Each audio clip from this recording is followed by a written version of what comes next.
Welcome back to the U is Silent, We Aren't podcast right here in Stanton. I am so excited for today's episode. We've been looking forward to it since this idea of this podcast even first came about, kind of beyond a local legend.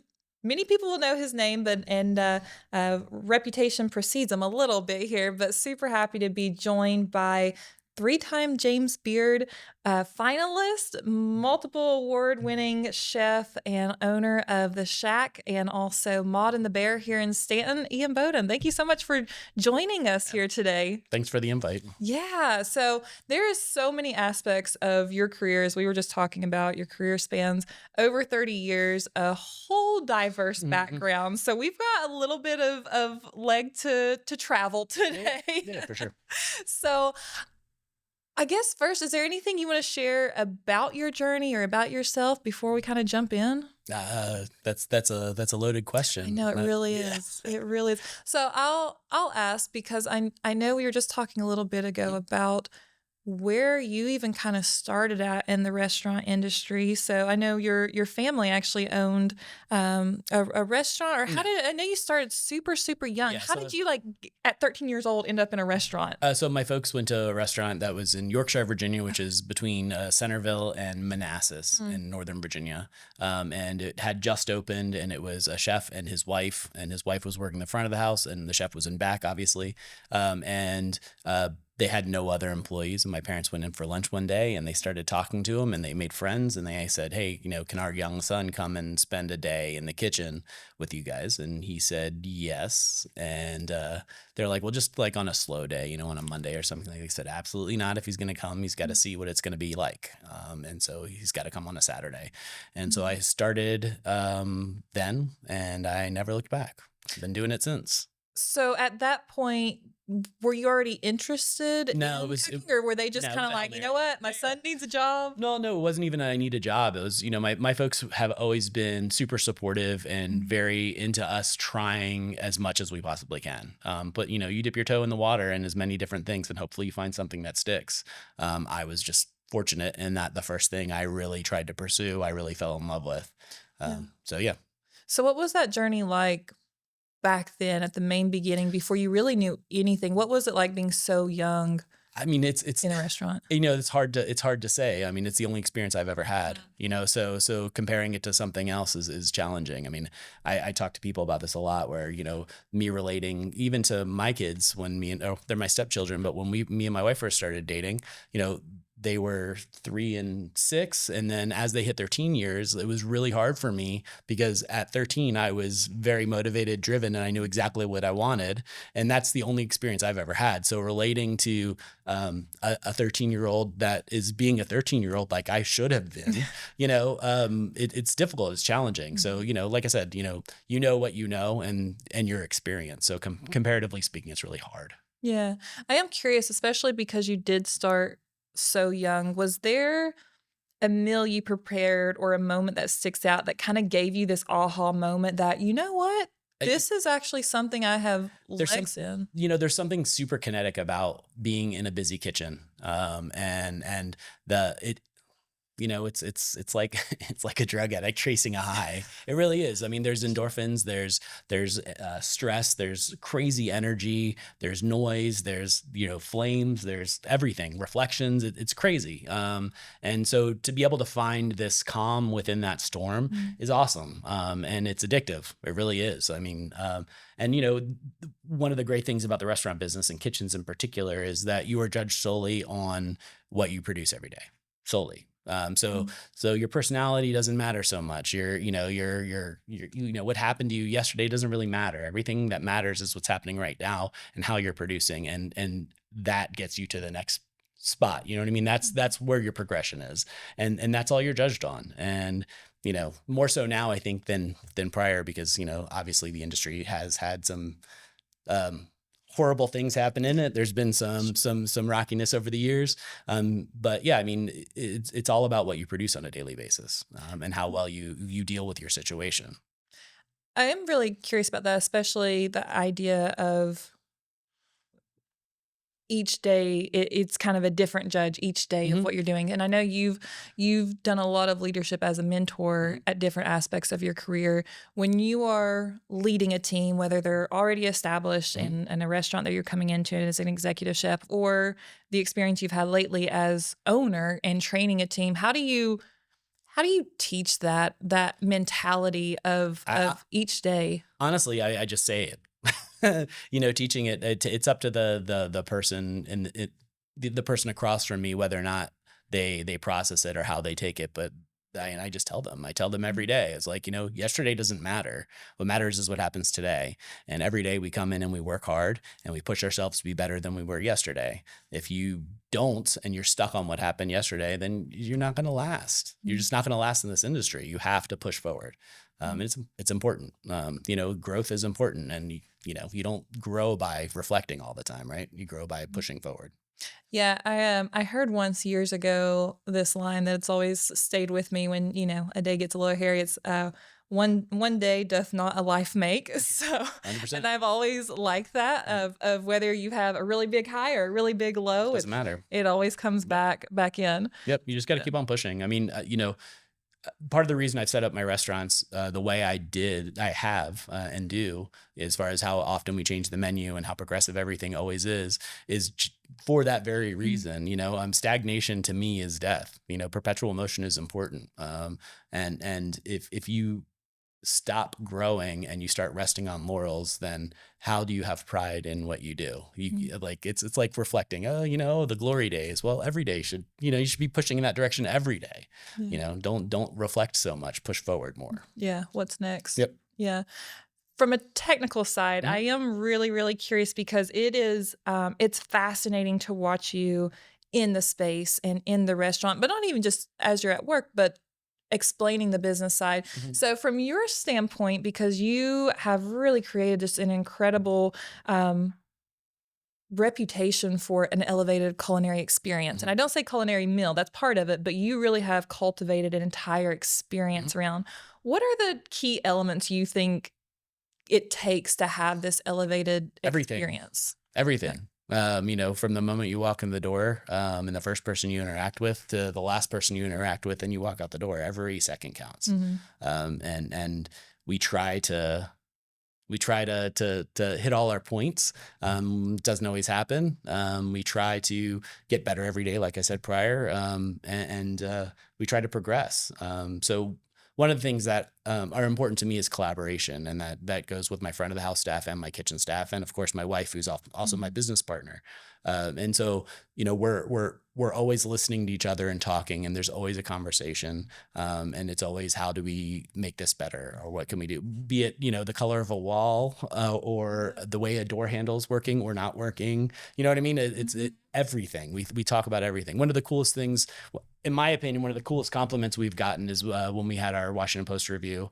The critic was talking to me on the phone, and he's like, I don't know if this was intentional. He's like, but the hand towels in your bathrooms were awesome. And I was like, yes, because it's something that I put a lot of thought into, Yeah. and to see that somebody noticed it is really cool. There's been other times where people pick up the silverware and they're like, this silverware Mm. is really well balanced. It feels good. And I'm like, yes, because people don't think about that stuff. But it's important. It's important when you're Mhm. doing what we do. It's important.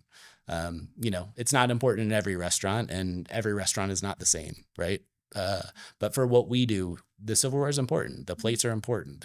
How the glass feels in your hand is important. Mhm. All of those things are important. Yeah. Is there, you were talking about like all the different items we interact with. Is there something maybe many other people like myself, if I went into Mhm. any, restaurant anywhere and I may not notice, but is there anything in particular? Like I have a theater background. I always just like hyper focus on the lighting Uh-huh. design or the sound Mhm. levels.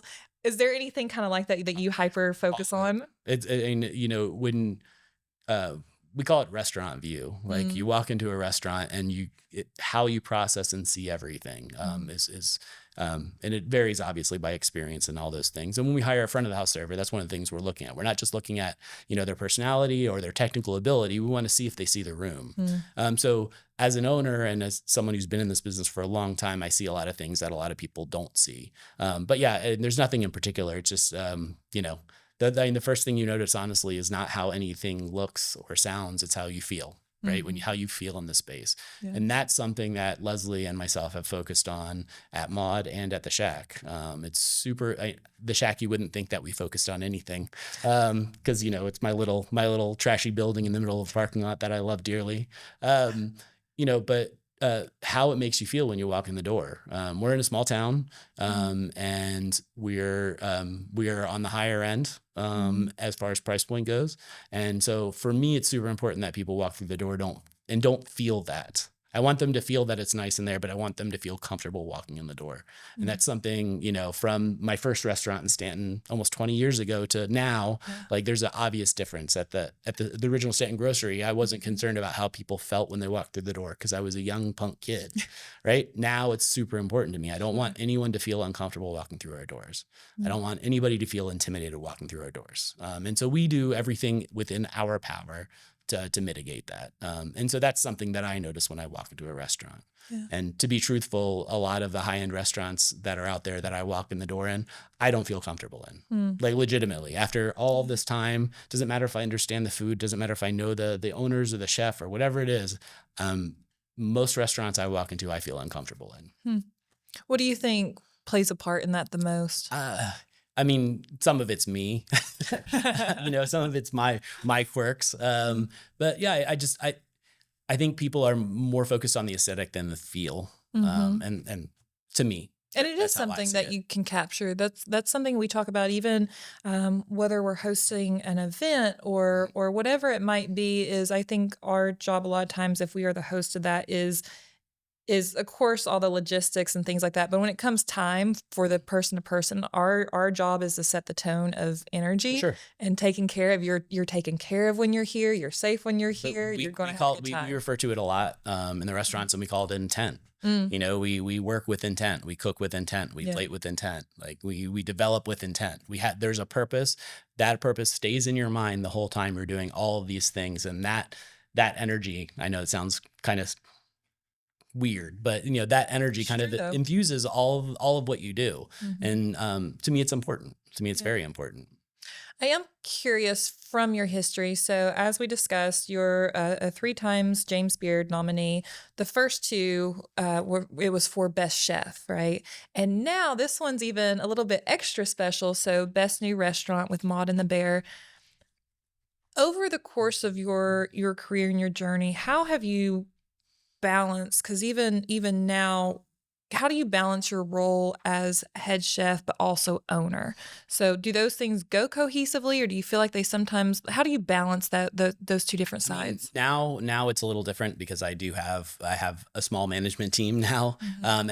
and I have my wife, and so it's a little easier to balance now. But the truth is, I do everything. Mm. There's things that Leslie takes care of. There's things that my front of the house manager and my wine director take care of. My bartender, she takes care of. But like it all comes down to me, Mhm. and so. It's easier now that I have this support system at the Shack. It was crazy. Mhm. For the first several years, it was crazy. And eventually, when I was staffed and we kind of fell into our routine a little bit, things got easier. But yeah, I mean, yeah, to me, I've only been the chef of two restaurants and not been the owner, or three Mm. restaurants, I guess. So I mean, for me, it's all the same, I Yeah. guess. Yeah, I Mm. guess that's a little convoluted answer, but yeah. Yeah. And I am curious. So as you discussed, your wife Leslie is your business partner and she has such a great eye for detail throughout the space.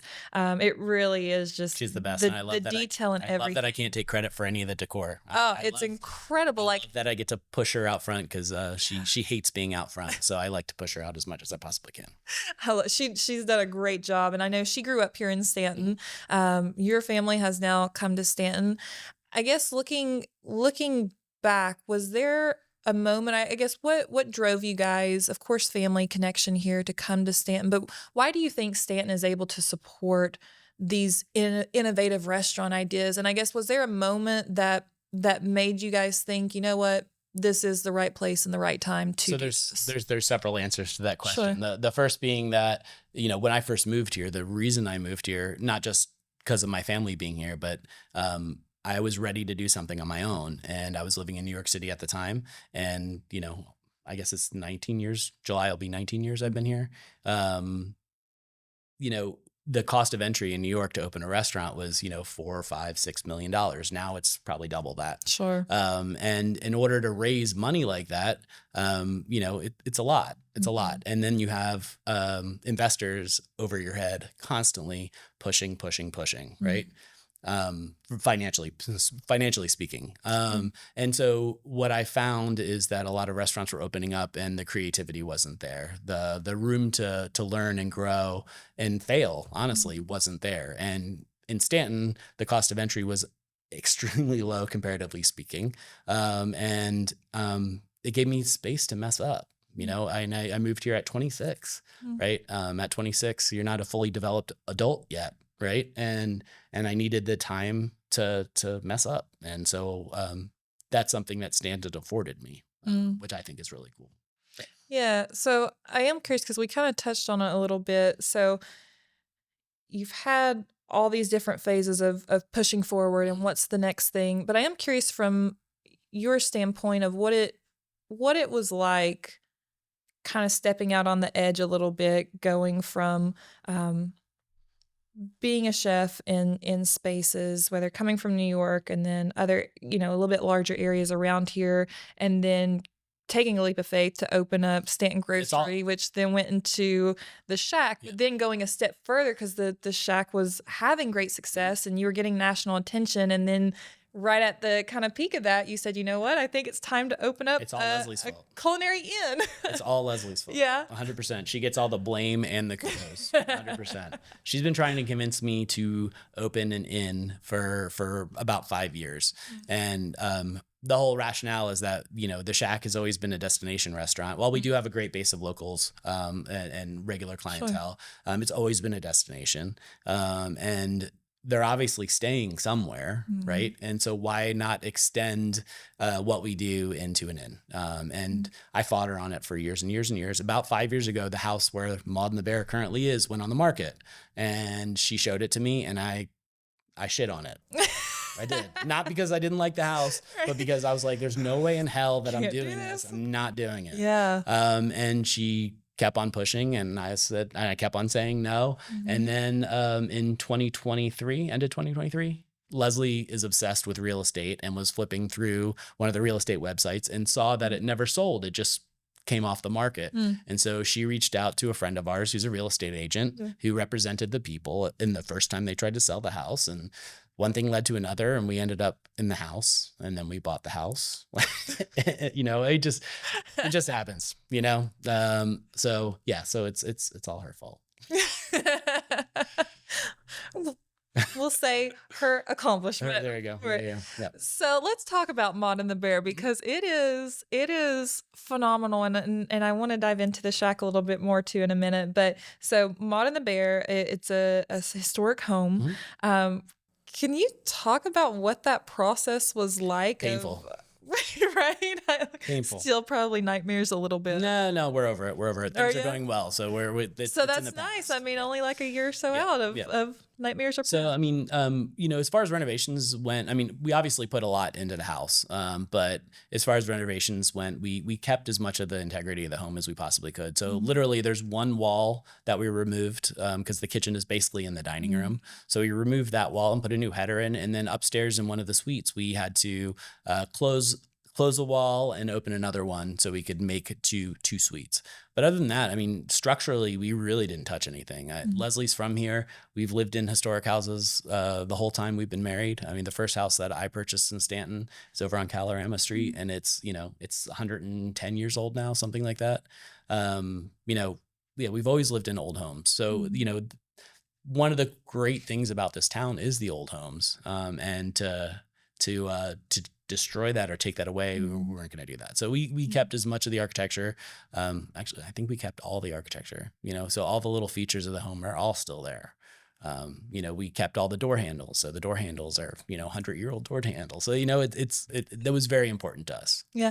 I think though, Maud and the Bear matches so much of Stanton though. And what I mean by that is, like you mentioned, one of our defining features here is our architecture. I mean, it is just so stunning and it's so historic. But there's kind of like two levels to that. And I always say, when you walk through town, if you ever want to speak to a visitor or a tourist here, look for the person looking up on the sidewalk, because you look up In and New it's York, that was just deterrent. Don't talk to people looking right. up. Yeah. So opposite here. That's who you ask. You have great conversations every time. But I always love this juxtaposition in Stanton of, if you look up, this amazing architecture and old school design that's happening, but then you're on the ground level, and I mean, It's much more Stanton modern. alone, Yeah. it is. It's modern in terms of the business happening within these structures. So from art galleries to boutiques, and how many bookstores you can pass along the way, and theaters. And I think Maud and the Bear is such a great example of that too, of this historic preserved nature. And then you come in and you've woven the historic elements and culture into this new envelope pushing Well, it's kind of art form. it's kind of like what we were talking about before, as far as how a place feels when you walk in the door. I think the age of the home plays into that, right? So when you walk into Mod, like the lines are very defined, right? The color palette is very neutral, which is also very modern, right? But it's got all of these, historic. What's the word I'm looking for? It's got all these touches that you can tell are older, right? So once again, we preserved as much of the architecture as we can, but we did, modernize quite a bit, where, the paint color is not what they would have painted 100 years ago. There's no wallpaper. Well, that's not true. There's very little wallpaper. We'll leave the bathroom as a surprise for everybody who comes and visits us. But yeah, I mean, so there's very little wallpaper. And obviously, 100 years ago, wallpaper was everything, right? So yeah, I mean, I think it plays into that feel of comfort. You walk in the door and it's obviously clean, and it's got very clean lines and clean paint colors, and but there's something, It feels like clean air. Yeah, there's something there. It really does. Yeah. How would you compare? I know you lovingly called it trashier decor at the Shack. No, I didn't say trashier decor.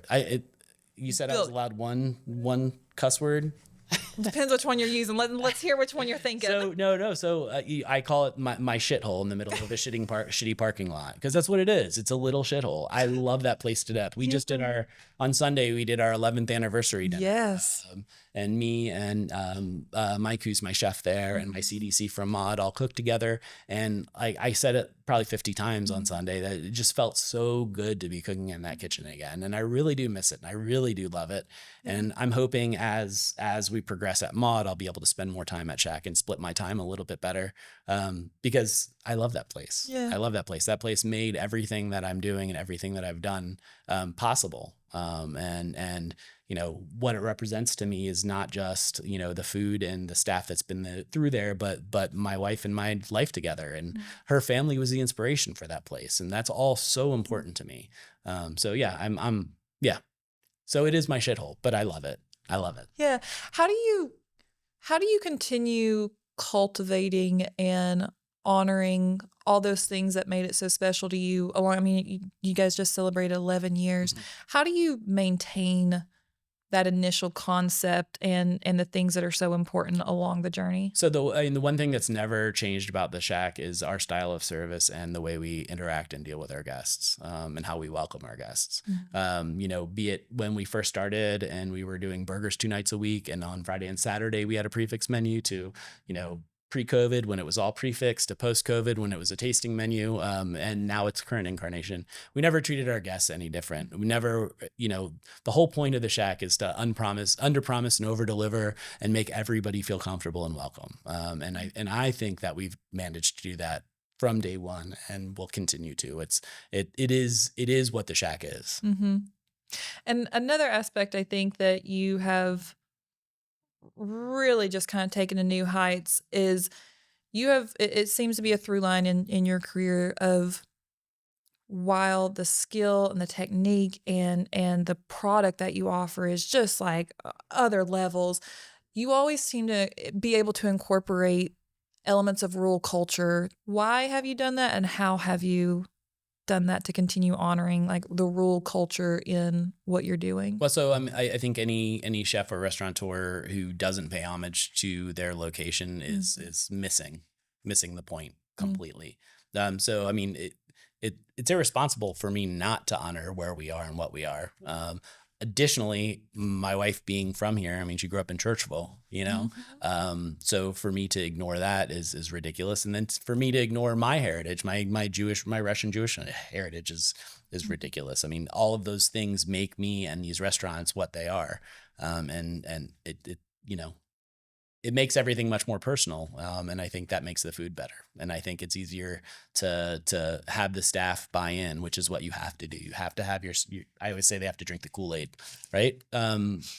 If you don't have some kind of personal attachment to what you're doing, the end product is not what it could be. And so, you know, we're always paying homage to our environment. And then as far as my staff goes, incorporating them into that, I want them to reach into their, you know, food memories or family memories. And I want them to put that on the menu. I want to work with them to put that on the menu, put that into our service, because once again, they're drinking the Kool-Aid. They have a personal attachment to what we're doing, and how it's done. It leads to happier staff. It leads to staff that's much more vested in what we do, which leads to happier guests. If you know, you got to take care of your staff before you take care of the guests. And it gives staff a chance to kind of shine a little bit too, and show off what's valuable to them. I mean, whenever you come into the restaurant, if anybody comes to the past to tell me how great everything is, the first thing I do is it's them. You know, I don't cook for everybody. Some days I don't cook at all. You know, I have my hand and my finger in everything, of course, but you know, I'm not the one who, well, depending on staffing, I'm not always the one cooking your food. Sure. So to heap praise on me is misguided.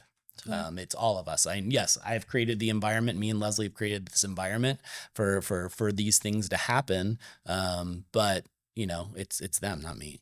That's why this latest beard nomination is so important to me and so great to me. You know, not only is it not just a regional nomination, it's a national nomination, but yes. I mean, it's not about me this time. And I like that. I like that.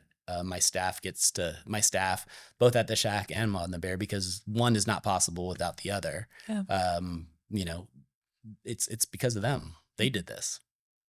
And for anybody listening that maybe isn't as familiar with kind of menu items that you offer, can you give an example of a dish that combines all these different flares and cultures? Really putting me or do you have a favorite of the moment? Well, I mean, our menu changes constantly. So one of the things that I've always worked with is drawing lines, right, between Appalachia and the Mountain South and the Valley here with my culture, you know, my Russian, Hungarian, Jewish upbringing, right, and my family's history.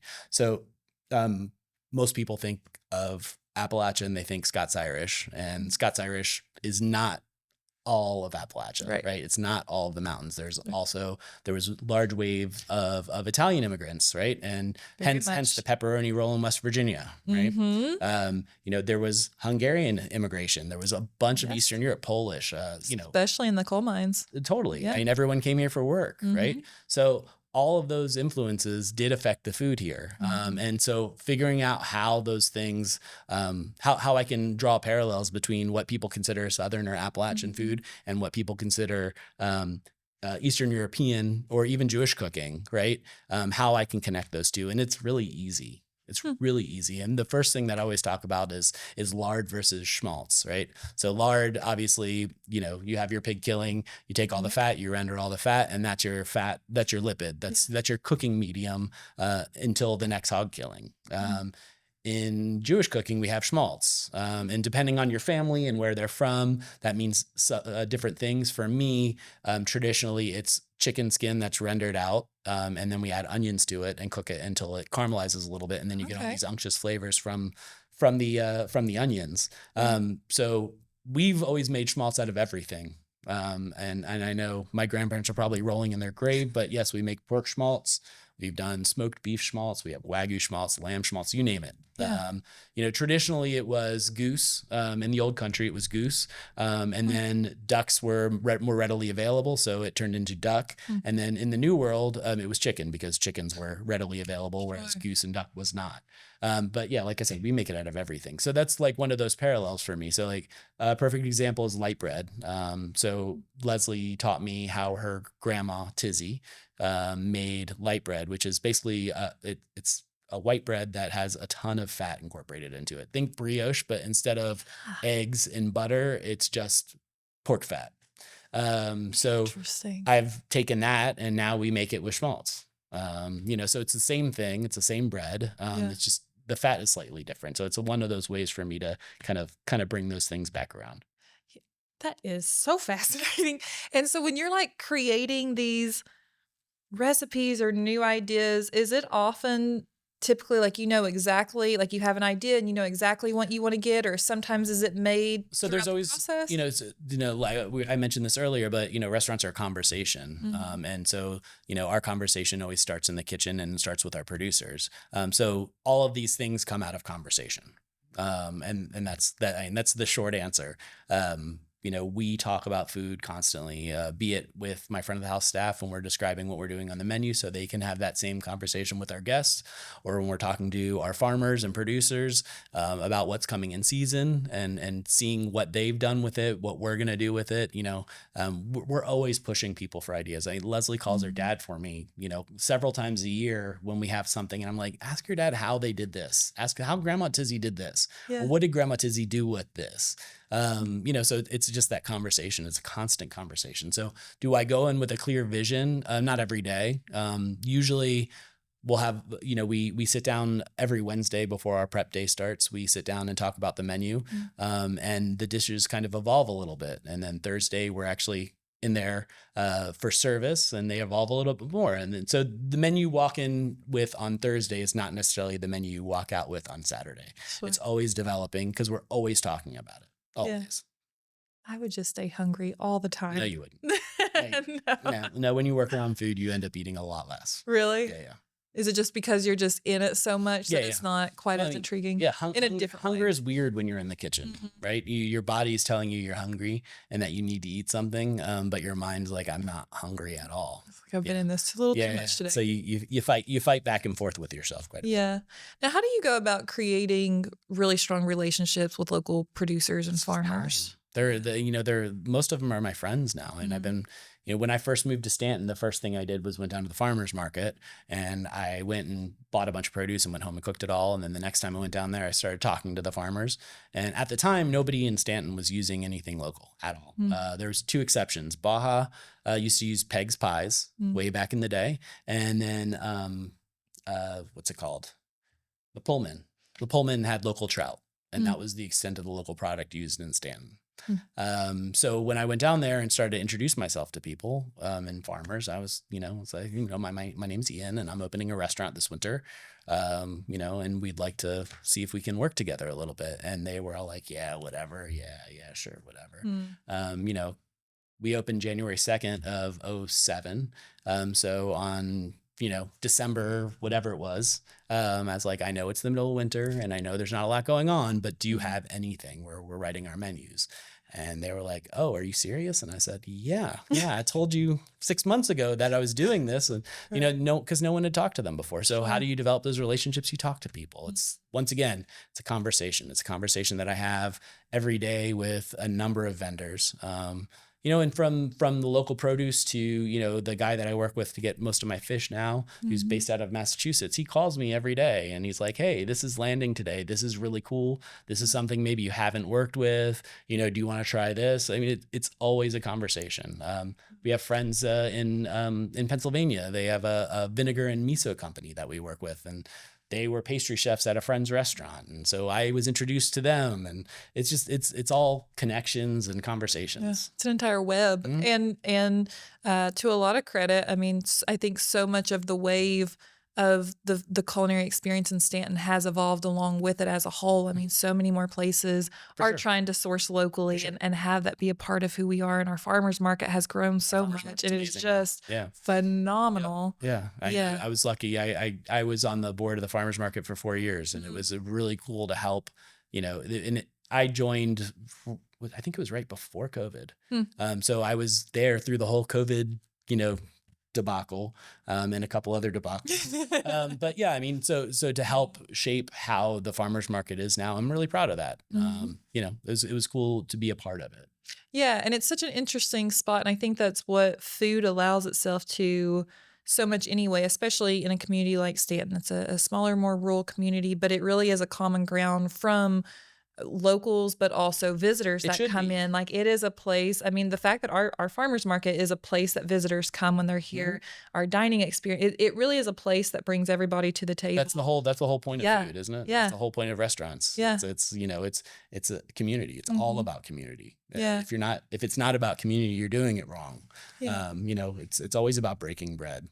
And so on that side of things, so both the Shack, Mod and the Bear, your own accomplishments has brought a lot of national attention to Stanton and to the work that we're doing. I mean, we've commented several times. We're like, we could not even put this kind of press in, but and I know you're very like, I'm going to say casual, because it's not that it doesn't mean anything, but it's not important. Right. It just isn't. It's not the goal. Yeah, but how do you see this national attention that comes with it? How do you see a way that it can elevate the area, or how we move forward as a whole? The truth is, whenever the town of Stanton gets mentioned in any national press, I mean, it brings more tourism, and Stanton thrives on tourism. Sure. There were several years here where people were trying to make it not be a tourism town, but that's just not the case. I mean, this is what we are, and so anytime we get any kind of attention, I mean, it goes to the bottom line of the town, which helps everybody.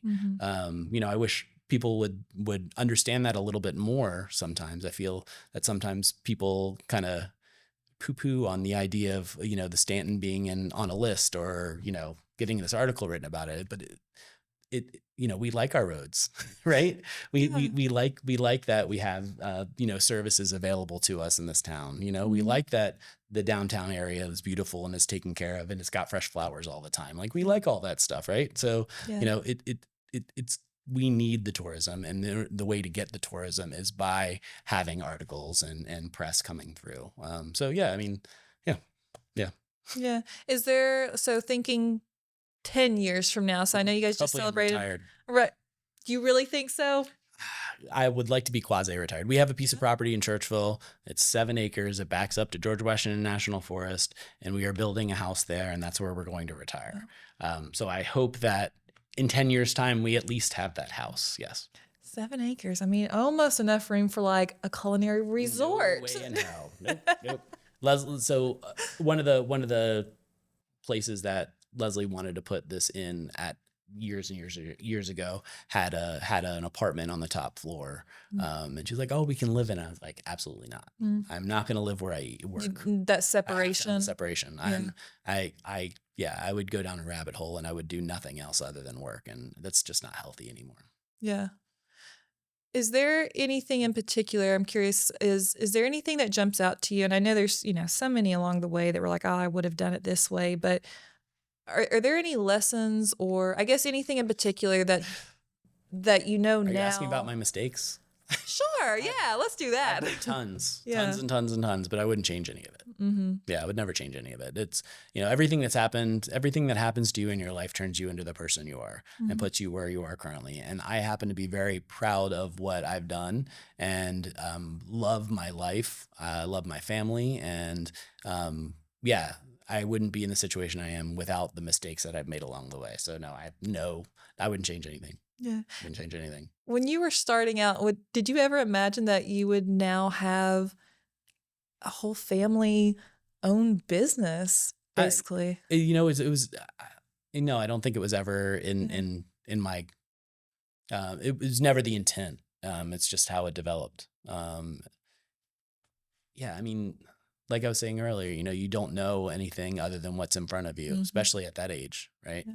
Of course, I wanted to own my own restaurant, and the restaurant that I started out in, like I said, was a family-run restaurant, and so I mean, it's what I know. I've worked in one or two big places in my career, but the majority of the places I've worked have been small. So I like that. I like that. Would you share the story behind the name Maud and the Yeah, Bear? of course. So it's named after our kids. So Lila's middle name is Maud, so Lila Maud Simmons, and then Lucian's nickname since birth has been Bear, and Leslie is still called Mama Bear by most of Lucian's friends from high school. Yes. But yeah, so I mean, and then the logo itself is a picture of a young girl and a bear sitting underneath a tree reading books. And the tree in our backyard is the model for that tree. It's a huge, huge spruce that's in the backyard. And then, Leslie's also obsessed with the Aesop fables. And so that kind of falls into the whole thing, right? So the rooms, all of our suites are named after different Aesop fables. And, the name of the restaurant kind of blends well with that. So Yeah, it really does. I think just capture so much the focus on detail that we talked about, that it's so natural, it's so personal, and it feels personal, but in a way that's inviting. Like it feels like the somebody's home that you always felt comfortable having a seat at That's the awesome. table too. Is That's the goal. impression I have. Yeah. That's the goal. Yeah. So you guys have done an amazing job. Any final advice that you would share with Don't do somebody? Let's say for somebody already in the restaurant. Stop now. business. Don't do it. Don't do it. Get out while you can. I mean, I think one of the biggest mistakes that restaurateurs and cooks make, especially earlier in their careers, they don't eat enough. A big part of your job as a chef is taste, is flavor, right? And so, you don't learn more by tasting your own food. You learn by tasting others. So eating out is super, super, super important. And for somebody who's in the front of the house, the same thing, like seeing different styles of service, seeing how different restaurants run their front of the house, seeing how a bar runs in different places. It's important. So eating out, dining out, going out, having drinks, all of those things are super important, especially earlier in your career. So I would say go eat more. Market research. Yeah. Yeah. I mean, kind of. Yeah. And you gotta find the things that you like and don't like about other restaurants so you can redefine what your vision for your establishment's going to be. Final question. Just curious. Is there a particular ingredient you would say that can make or break a dish quicker than anything else? Salt. Too much, too little? Both. Yeah. Mm-hmm. Yeah. Salt and acid, I guess. Yeah. Yeah. Acidity is super, super important. Do you think places should utilize salt more? Or Yeah, most less? of the time. Really? Most of the time, yeah. I mean, that's one of the biggest mistakes of home cooks is that they don't season enough. You don't use salt for things to taste like salt. You use salt for things to taste more like themselves. It's a flavor enhancer. Yeah. And so, yeah.